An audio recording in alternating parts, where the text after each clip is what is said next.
Biology 2190, presentation number 11, fat-soluble vitamins.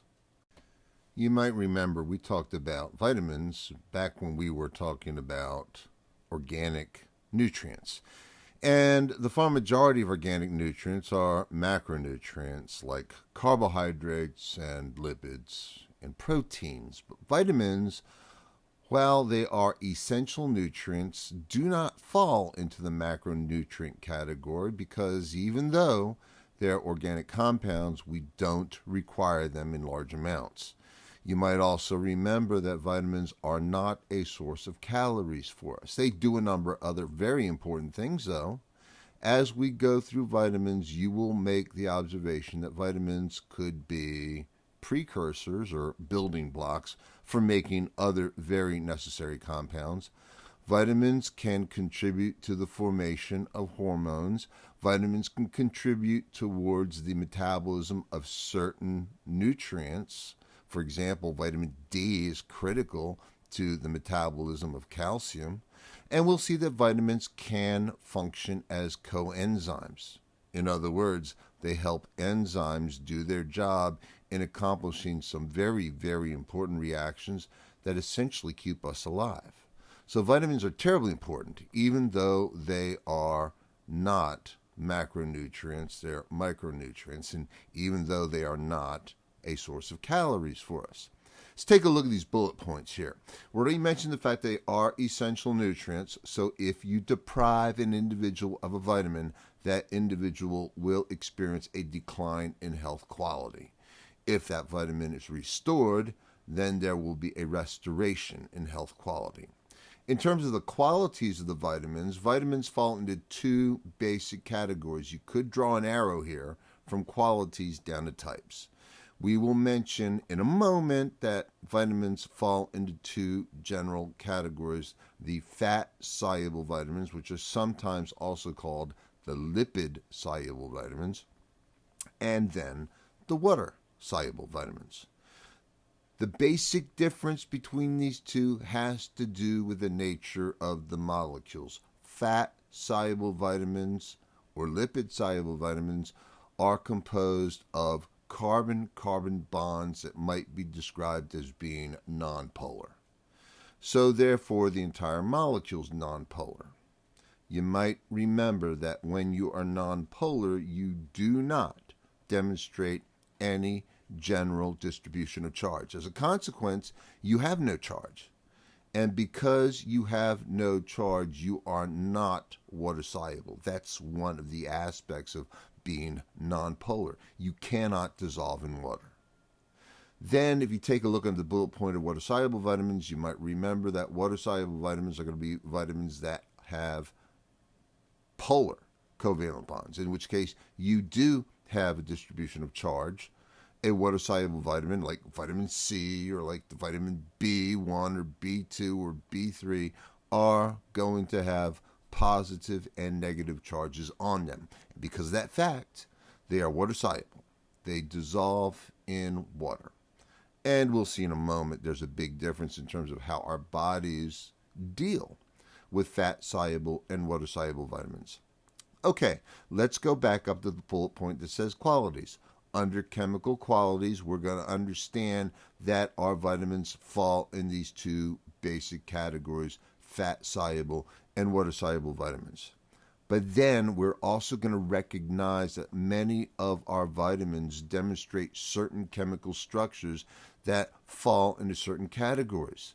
So, for example, if I take a look at the vitamin that we call vitamin K, there are actually several compounds that qualify as vitamin K, and they all have the same basic chemical structures. If I take a look at vitamin A, there are several compounds that qualify as vitamin A. They will all demonstrate the same basic chemical structures. And if you demonstrate common chemical structures, you're probably going to demonstrate common chemical qualities. Then we also mentioned functional qualities. Just a moment ago, what does the vitamin do? Well, the vitamin could be a building block. The vitamin could be a coenzyme. The vitamin could be critical for process A, B, or C. The functional qualities are going to categorize these vitamins on the basis of what they do. Some other general information about vitamins. Let's talk about storage in the body. Sometimes storage in the body can also be referred to as residence time. How long does a vitamin, once absorbed, stay in the body? There's a big difference between the water-soluble vitamins and the fat-soluble vitamins. The water-soluble vitamins are going to be transported directly in the plasma component of the blood because they dissolve. And because of this fact, they will be very easily removed from the blood by the kidneys. And you know it doesn't take much for what is removed from the blood by the kidney to wind up in the urine and therefore will be excreted from the body. Bottom line, water-soluble vitamins do not spend a tremendous amount of time in the body. There is no place where they are stored, and they tend to be readily excreted. So therefore, they have a very short residence time. In comparison, the fat-soluble vitamins are transported quite a bit differently. They're transported exactly like fats. Push the rewind button and think about what we mentioned about fats way back in presentation number 6. Fats are nonpolar. Fats do not dissolve in the aqueous portion of our blood, which is blood plasma. We understood that fats need to be specially packaged. They are specially packaged in itty bitty teeny tiny little transportable particles called chylomicrons. So that's how we transport fats that we absorb in our digestive system. It's how we transport fat-soluble vitamins in the same way. So they're transported a little bit differently. So therefore, they are not so easily removed by the kidneys and are not so easily excreted. As a consequence, they stay in our bodies much longer. And then the other thing is this, is because they're fat soluble, they tend to find a place to be stored. Water-soluble vitamins have no place to be stored. Fat-soluble vitamins are stored in body fat. Now, every single one of us, doesn't matter how thin you are, has a certain amount of body fat. It's found in the lower layer of our skin. It's found surrounding some of our organs. And that's the place where these fat-soluble vitamins will tend to be stored, and they'll tend to stay there. As a matter of fact, there is a big potential problem with an increased intake in fat-soluble vitamins. Look at our second major bullet here, and that's the word toxicity. If you have a buildup of vitamins in any place in your body, there's always the potential for toxicity issues. Fat-soluble vitamins are really, really critical in that sense because we can't excrete them. So if you take excessive amounts of vitamin E, that vitamin E is going to find some place to stay. And it will build up and build up and build up to potentially toxic levels if you're not careful. So therefore, we're going to understand that water-soluble vitamins have a short residence time. There is no place to be stored. Fat-soluble vitamins, long residence time because they can be stored, and a consequence of that storage is the potential for toxicity.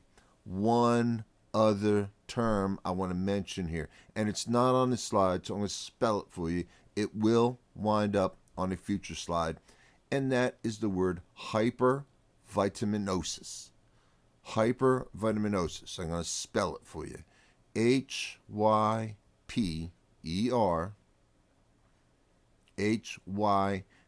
Hyper means elevated.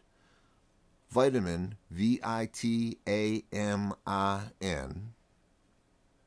and osis, Osis. Osis, hypervitaminosis. Big long word, merely means having too many vitamins.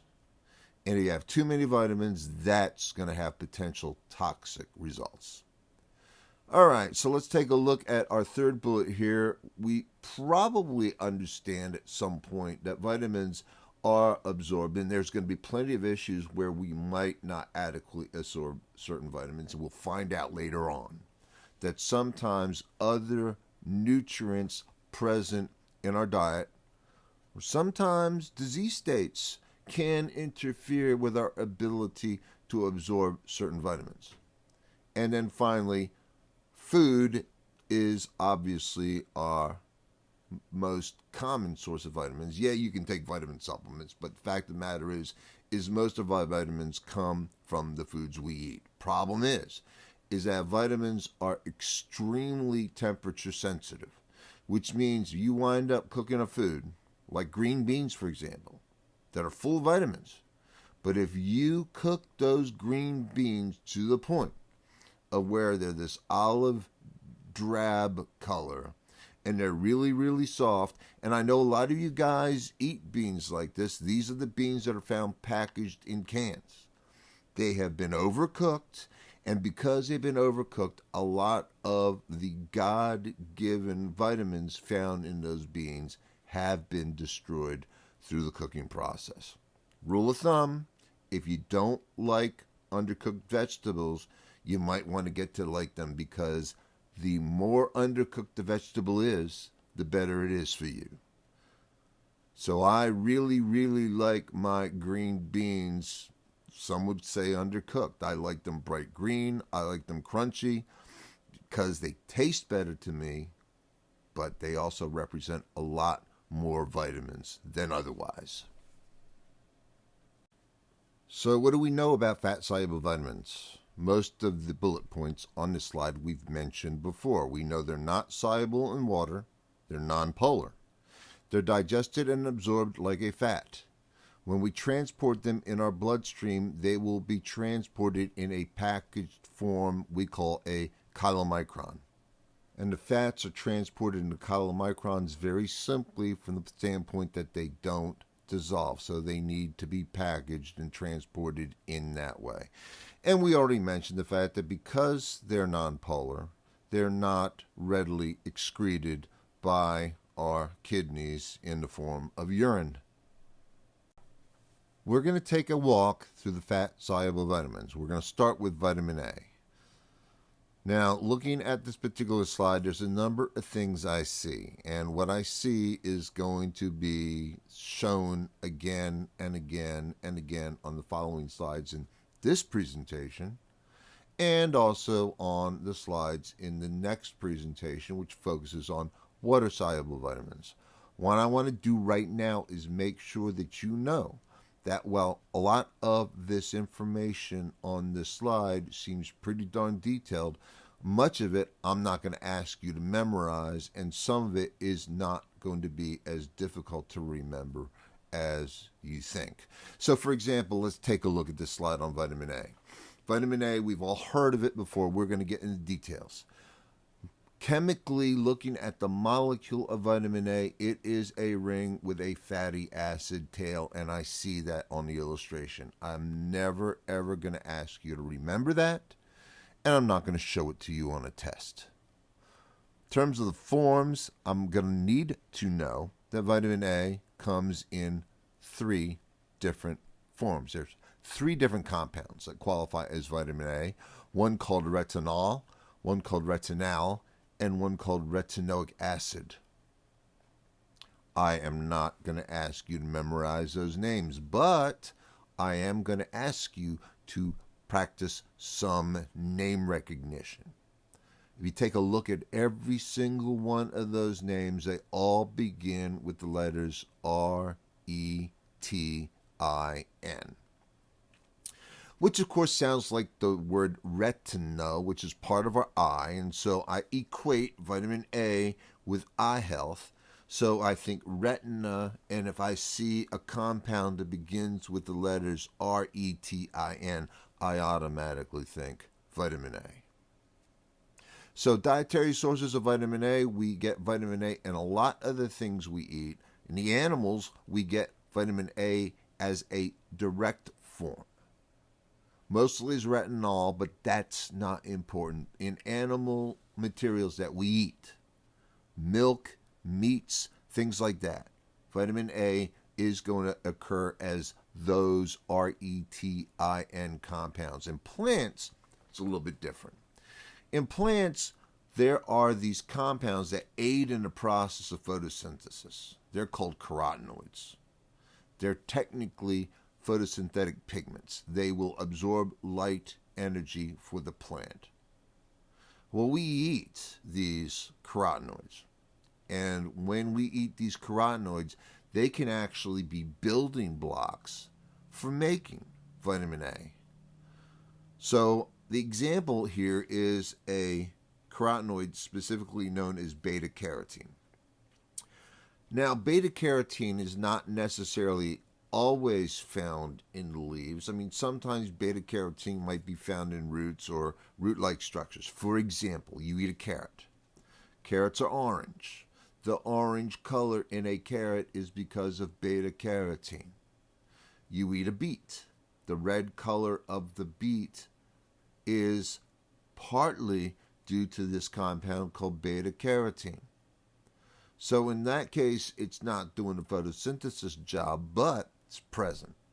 And when you eat the beet and when you eat the carrot, those beta-carotene molecules will be used as building blocks for making the vitamin A that you need to maintain your eyesight and do a number of other different things that we'll see on our next slide. So for this reason, carotenoids, including beta-carotene, are referred to as provitamins. And the idea here is they are precursors or building blocks to making a full-blown vitamin that we need, in this case, vitamin A. Vitamin A is one of those vitamins that do a lot of different things, and everything that they are responsible for is critical to our quality of life. As a matter of fact, critical to our life to begin with. So we take a look at the diets of folks in the United States. There are no deficiency issues. You don't see individuals or subpopulations of individuals with deficiencies in vitamin A.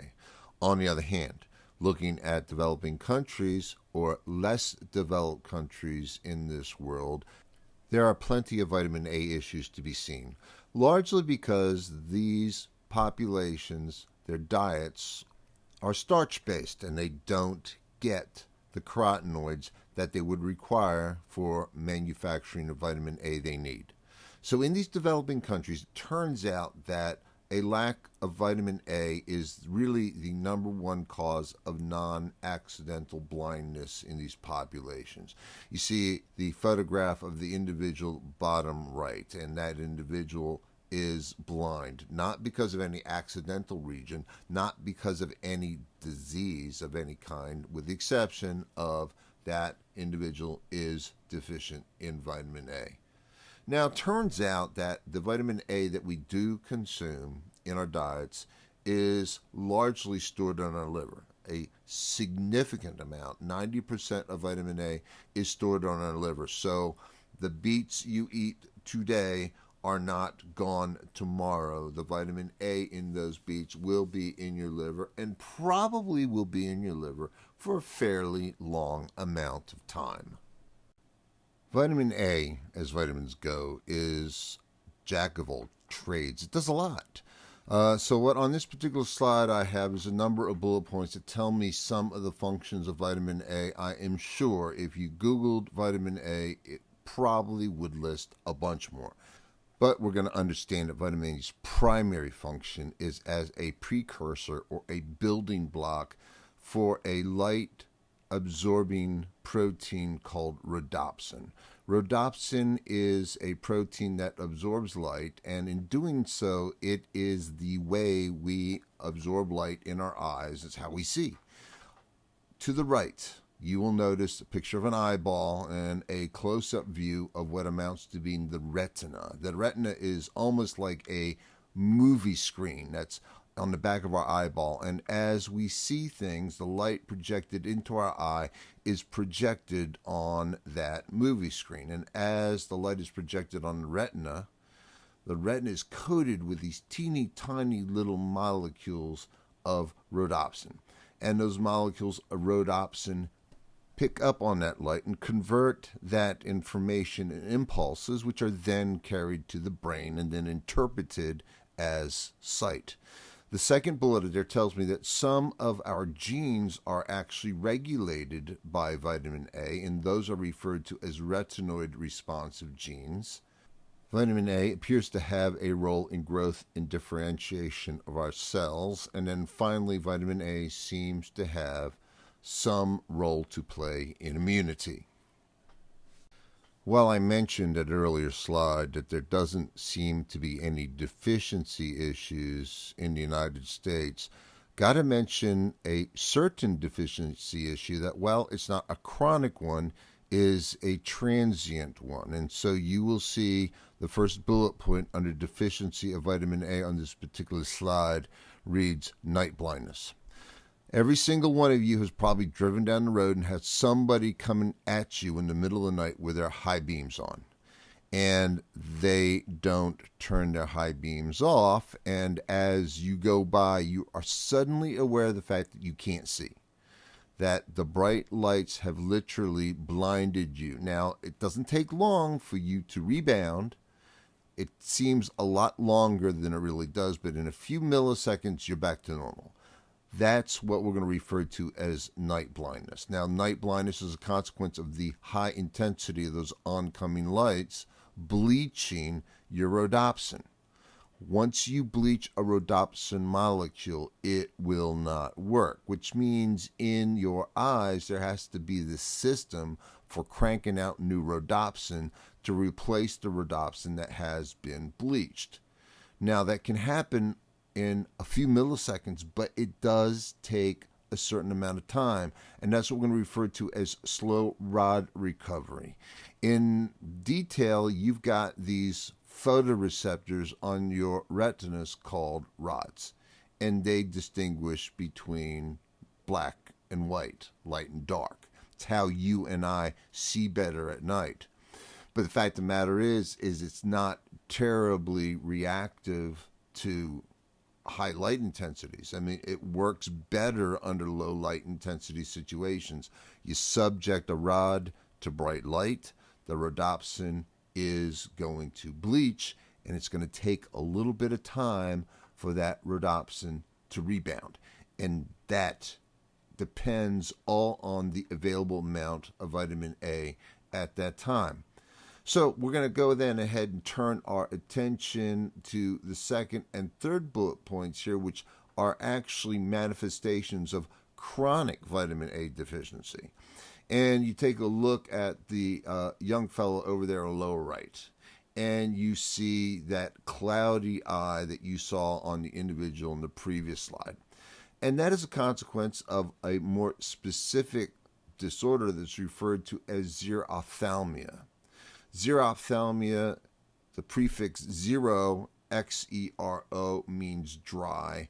Ophthalmia means eyes. And so what happens in this case is you have a minimal amount of tearing and a minimal amount of mucus that's lubricating the eye, at which point, some point, the eye gets abraded. Every time you blink, your eyelid is scraping across the surface of your eye. And pretty soon, the cornea, that part of the eye that's transparent that you're able to see through, is going to become all scratched up, abraded, and the cloudiness is what you see. So that's damage to mucus-producing cells, resulting in the xerophthalmia. And now another consequence of vitamin A deficiency has to do with skin problems, commonly referred to as follicular hyperkeratosis, which literally means the production of excess amounts of a protein called keratin in the follicles of the skin.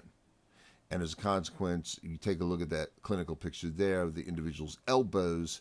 If you took a close-up look at it, you'll realize those elbows demonstrate a lot of flakiness, and the skin looks particularly thick at that point, which is a consequence of this particular problem. So vitamin A deficiency is the number one cause of non-accidental blindness, mostly in less developed countries. That's generally as a consequence of xerophthalmia or corneal ulceration due to eye dryness, Follicular hyperkeratosis can be a consequence, and for us in the United States, it's not necessarily a chronic condition, but it can be a transient one associated with bright light intensities at night. All right, we've talked about deficiencies of vitamin A. Let's take a look at toxicity. Now, once again, we mentioned that hypervitaminosis is a state of having too much of a vitamin. So we're talking about hypervitaminosis A and the toxicity associated with that. Because vitamin A is a fat-soluble vitamin, it tends to remain in our body and could possibly build up to harmful levels. And so what I see here is toxicities associated with liver damage, bone damage, eye damage, and then finally teratogenic effects. The term teratogenic implies development. So if we were to look at teratogenic effects of vitamin A toxicity, we'd be looking at embryonic development. And so you will see under this bullet point, neural development. Toxicity of vitamin A has been associated with neural developmental issues in the embryo. And we're talking about starting as early as maybe 4 or 5 weeks post-conception. Now, I know I mentioned carotenoids not too long ago, but this is a really good opportunity to revisit carotenoids and mention that they are a group of compounds that are commonly referred to as antioxidants. And so this will lead into a discussion of what antioxidants are all about. So I'm looking at my first bullet point, reminding myself that vitamin A precursors are things that are commonly referred to as provitamins, and carotenoids qualify as that. Beta carotene is an example. And so the photograph at the right shows me carrots and red and orange peppers and some peas, and all of those vegetables contain beta carotene. Might not be obvious, but it's there. Carotenoids can be absorbed directly in our enterocytes, and once they get into our body's cells, they can demonstrate what we are going to call antioxidant properties. What do we mean? So what do we mean by antioxidant properties? Let's start with the word oxidant. Oxidant comes from the word oxidation. Oxidation is a chemical reaction where electrons are removed from something. If you remove electrons from something, it becomes oxidized. Another problem associated with removing electrons from something is that it causes destruction.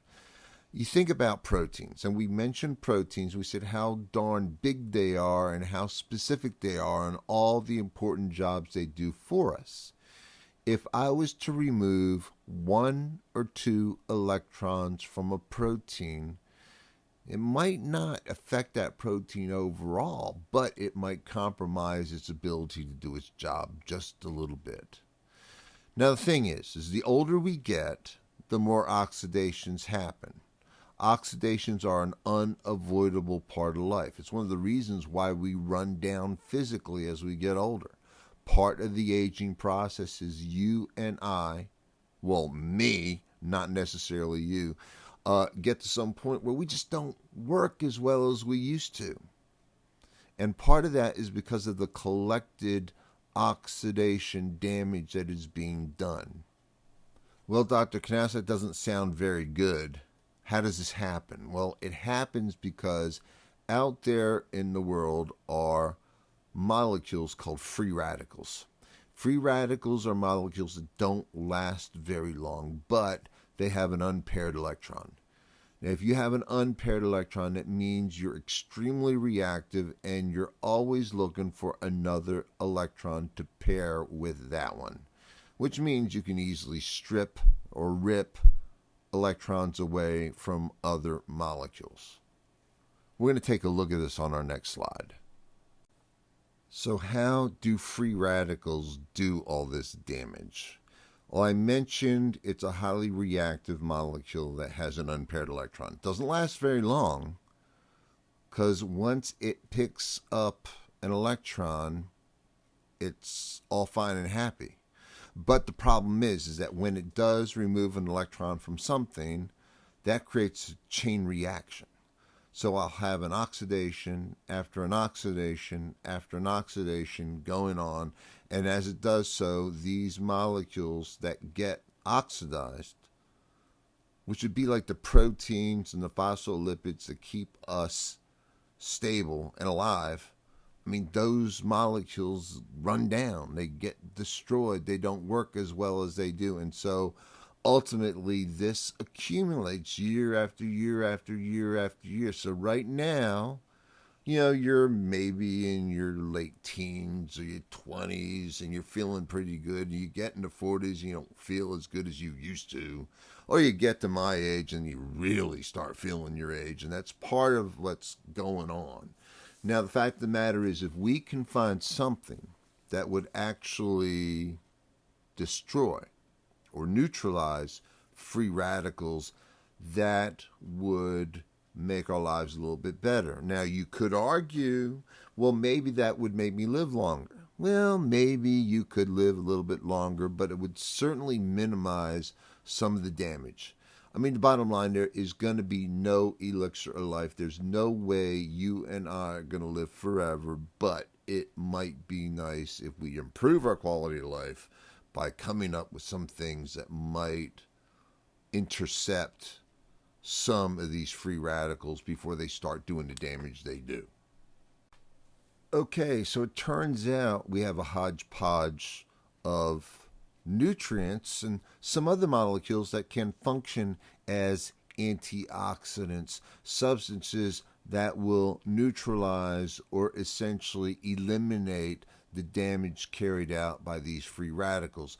Those include nutrients that we're familiar with: vitamin E, which is a fat-soluble vitamin, which we'll be talking about in more detail towards the end of this presentation. Vitamin A is an antioxidant. We just mentioned it. Vitamin C, which is a water-soluble vitamin that we will be talking about in the next presentation. Phytochemicals would include those carotenoids we just mentioned. And then finally, we should also acknowledge the fact that we have enzymes in our own bodies, in our own cells, that can function as antioxidants. We have our own built-in protection mechanisms. So let's take a look at how this works. There's my free radical illustrated to the right of the slide, and there's an antioxidant.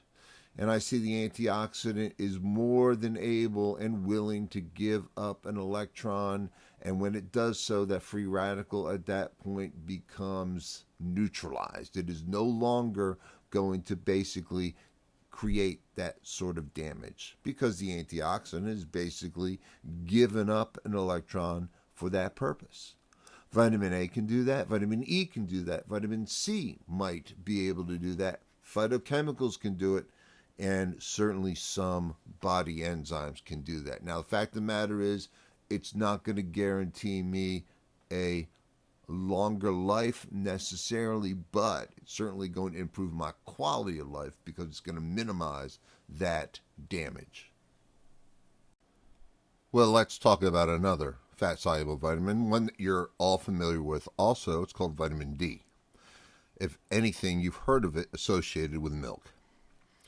Vitamin D is something that we actually can make on our own. The large component of the vitamin D we have, 90% for most of us, can be synthesized in the skin from cholesterol in the presence of sunlight. So if you go out in the sunshine, you are going to be cranking out vitamin D. The amount produced is inversely proportional to skin pigmentation, so if you're a darker-skinned individual, chances are you might not be producing as much as vitamin D as a lighter-skinned individual. But I want you to notice something. If you look at the chemical structure of vitamin D here, and I don't want you to memorize it, but I see 1, 2, 3, 4 rings at the bottom of the illustration. And those 4 rings are remarkably similar to the 4 rings that you would see in, for example, the structure of cholesterol. So that is showing me, without a doubt, that vitamin D is derived from cholesterol, and as a consequence, it's going to be a non-polar lipid type of molecule. So let's see what vitamin D actually does for us. So what does vitamin D do for us? Well, I mentioned a few minutes ago that it has a function in calcium metabolism. Here's the details. When we need calcium in our bodies, we have to somehow mobilize it. Take a look at the illustration at the bottom of the slide, and we'll refer to it again just in a minute. But notice at the very top of the illustration it says low concentration of calcium on blood. Calcium is important stuff. We use it in our muscles. It allows our muscles to contract. It's an important component of our bones. It's an important component of our teeth. It's critical in how our neurons or nerve cells communicate with each other. All right, calcium metabolism in humans is controlled by two different hormones. One is called parathyroid hormone, which is produced by two little glands that occur on either side of a thyroid gland, which is found at the base of your neck. Those two little glands, called parathyroid glands, produce parathyroid hormone when blood calcium is low. So if you need to somehow get calcium into your bones, or you need to get calcium into your muscles, or your nerves need calcium, parathyroid hormone is going to do the job for you. Now, there's another hormone that is involved in calcium metabolism, and that's called calcitonin. And calcitonin is produced by the thyroid gland.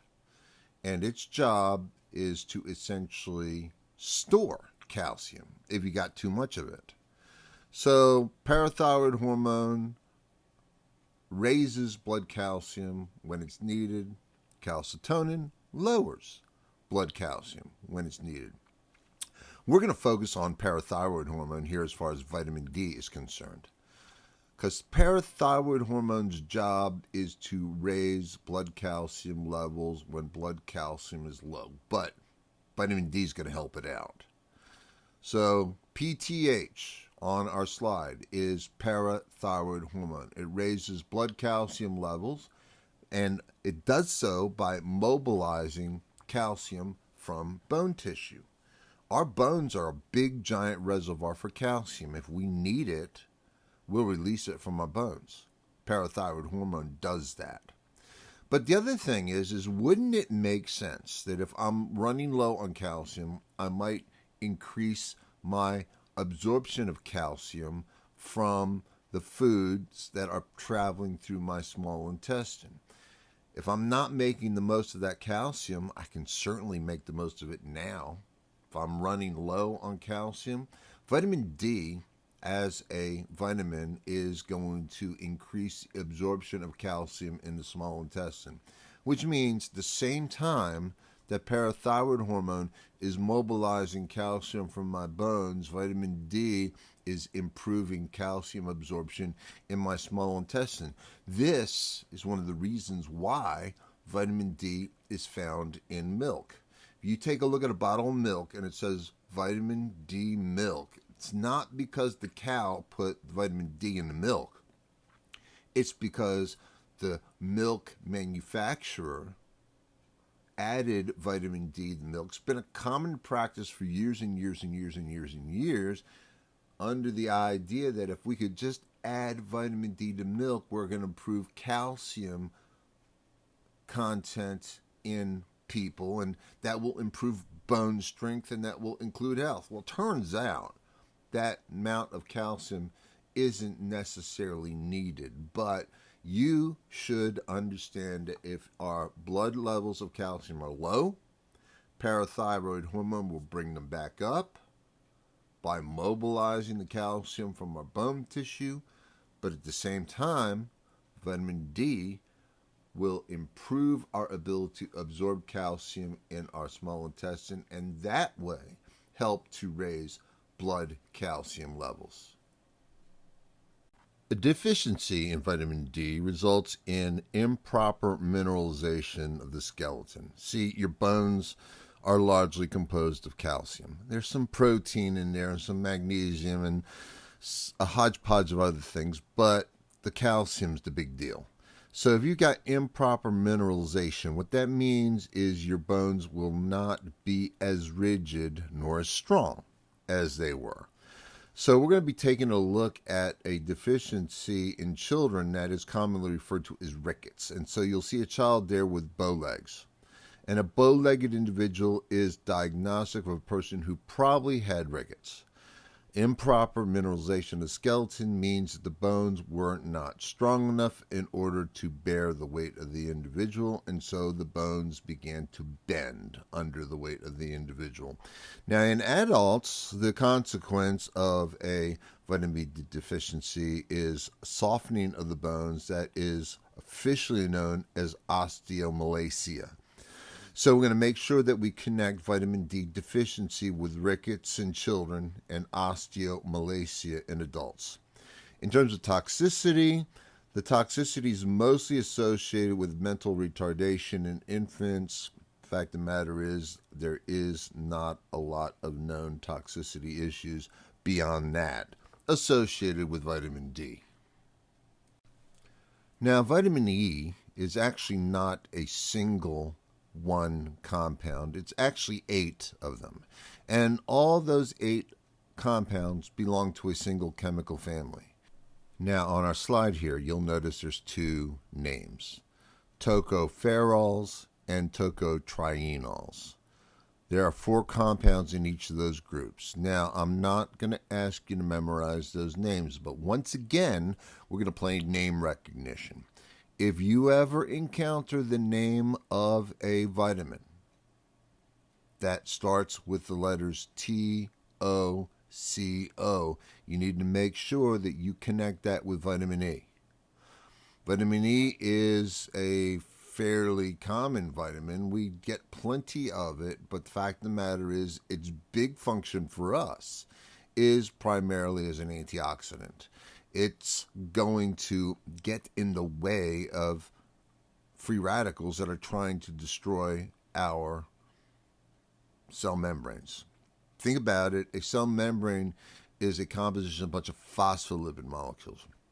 And those phospholipid molecules are loaded with fatty acids. And those fatty acids contain lots and lots of carbons linked together by lots and lots of electron-sharing bonds.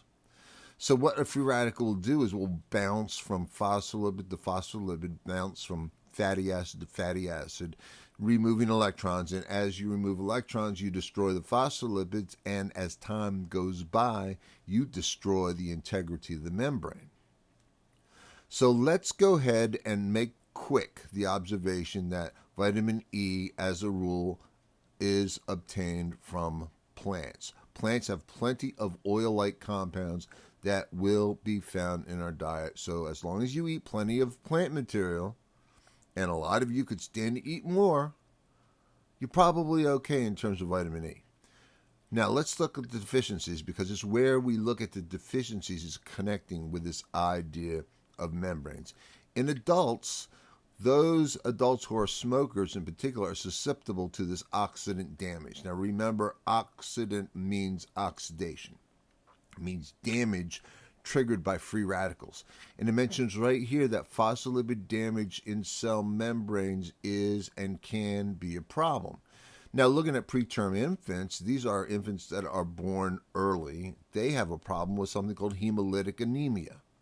Now, hemo means blood. It usually implies red blood cells. Lytic means to burst. And anemia is a situation in the blood where you have low amounts of red blood cells or low amounts of iron. So hemolytic anemia is a problem where the red blood cells literally burst. And the red blood cells burst because of this phospholipid damage in their membranes. All right, so vitamin E. Can I have too much of it? Yes, there is a toxicity associated with vitamin E, so we could call this hypervitaminosis vitamin E. it has what we're going to call hemorrhagic effects in adults. The word hemorrhagic implies bleeding. And the reason why there are bleeding effects as a consequence of vitamin E is because vitamin E has a negative influence on vitamin K. And we'll see this in a minute. Vitamin K is critical in blood clotting. So anytime you have a wound, you're going to form a blood clot. That's because of vitamin K. However, if you have lots of vitamin E, that clotting process is not going to work so well.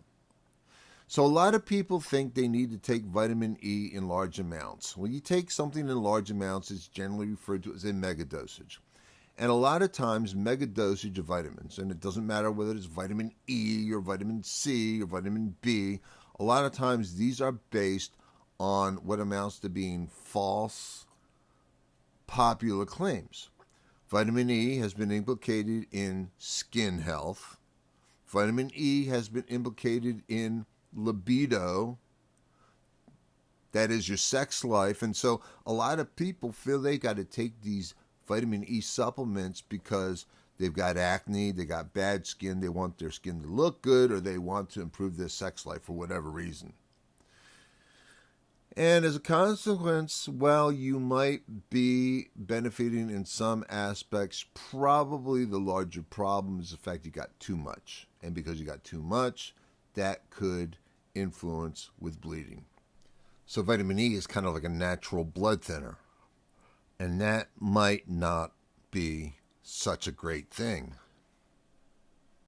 So you remember when we said that vitamin E is a family of different compounds? Well, the same thing is true for vitamin K. The vitamin K compounds are grouped into two groups, the K1 vitamin Ks and the K2 vitamin Ks. The K1 vitamin Ks include compounds that are called phytoquinones, which are compounds obtained in plants. Menaquinones are vitamin K compounds obtained from animals. Now, very, very quickly, once again, we are not going to memorize these names, but we're going to practice name recognition. Now, in this case, if you ever see the word quinone in the name of a compound, Quinone, it's going to be a vitamin K compound. So remember RET for vitamin A, TOCO for vitamin E, and now quinones for vitamin K. So where do we get our vitamin K? Well, we get them from green leafy vegetables. We get them from fish. Those would be cold water oily fishes, things like sardines or kippers. And we also get vitamin K from meats. Some of our vitamin K is actually synthesized by the bacteria that commonly live in our large intestine. Remember, those were called colonic bacteria, or sometimes they're referred to as enterics. Those bacteria do crank out some vitamin K. Vitamin K's function is largely connected with the production of clotting factors, which are substances that encourage the clotting of blood. Process that is referred to as hemostasis. Hemo, blood, stasis, to stop. Vitamin K is also implicated in bone protein synthesis. Remember that bone, yes, is primarily composed of calcium, but there's a lot of protein in bone tissue as well. Deficiencies of vitamin K are largely associated with problems with hemostasis. Says here on my slide that this is especially a problem in neonates or newly born babies if they have a deficiency of vitamin K, but it's certainly an issue with adults as well. Since vitamin K has a role to play in bone protein synthesis, we might expect to see some bone issues with vitamin K deficiency, hence low mineral density in bone tissue. You will see the word hydroxyapatite under this particular bullet point. Hydroxyapatite is nothing more than a mineral form of calcium. It's almost like a rock, and it is one of the reasons why bone is so hard, so heavy, and so dense. And if you're deficient in vitamin K, that's going to compromise that. Now, there are no toxicity issues associated with vitamin K, but you might remember, just on the last slide, we mentioned there seemed to be a negative interaction between vitamin E and vitamin K. So the word antagonism here implies the fact that if I got too much vitamin E, it could have a negative effect on vitamin K. And we made the observation that too much vitamin E can have an influence on blood clotting. The interaction resulted in hemorrhagic effects, which were bleeding effects. Too much vitamin E, not enough vitamin K, not adequate hemostasis, not adequate blood clotting, and therefore bleeding.